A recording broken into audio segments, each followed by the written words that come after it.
Soissons, France, 1414.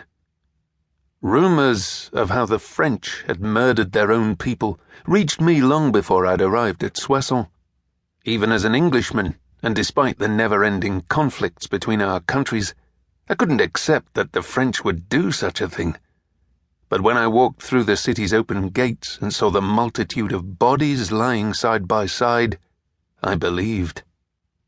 The town had been ripped asunder in an act of exceptional brutality, the inhabitants torn to pieces, men murdered as they defended their families, women brutalized and raped until their captors tired of them and left them to die. Not even children were spared, killed alongside their friends and families. The carrion took over, desecrating the remains even further. A city of a few thousand people reduced to food for crows and rats. It soon became apparent that there would be no survivors to the massacre. My search of the city only brought more dead, even more questions and few answers. Most had obvious sword and axe wounds, or heads crushed by a hammer, but some had claw marks across the throat and torso. Something far worse than simple armed soldiers stalked the city. I stopped by a partially eaten body. The man's sword had fallen onto the path beside him. His abdomen was covered in bite marks. Whatever had attacked him had devoured his internal organs. The bite marks could have belonged to a large wolf, but I knew I wasn't going to be that lucky. Dusk was beginning to settle. Birds flew home for the night, a brilliant red sky lighting their way. A low growl resonated from the end of a row of houses close by.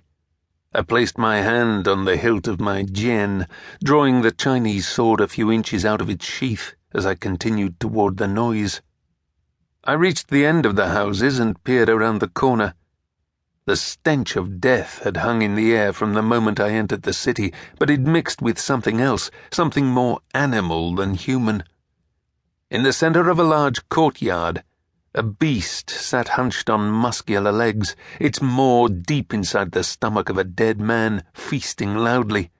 Intestines had spilled out of the wound and now rested beside the body on the blood-slicked ground. Several more dead men were littered around, none of whom appeared to have been devoured. I looked up at the sky. "It's shit like this that makes me hate you." The man I worked for couldn't have heard me. There was an ocean separating the countries we were in, but it made me feel better to say it. I stepped into view. The beast immediately stopped feeding and looked up at me. "Live food," it growled. A sigh escaped my lips. "You don't have to do this." The beast stood on two legs, stretching to its full height.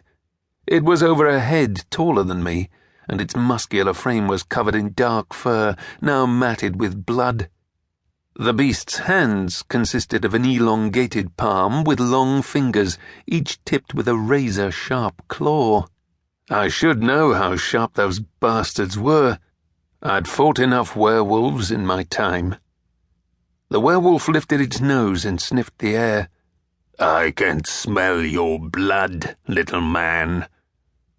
It stepped forward and opened its mouth, showing me the dozens of wickedly dangerous teeth dripping with gore. "That's very impressive," I said. "You know what I've got? This."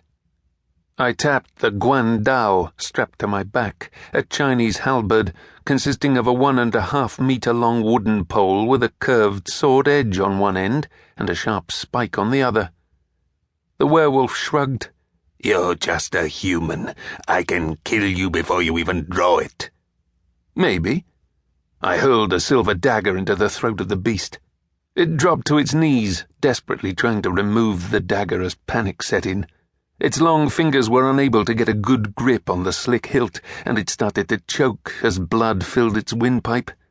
The werewolf raised its eyes back to me, utterly afraid, as I covered the distance between us and drove my silver-laced jian into its chest, piercing the heart and killing it instantly.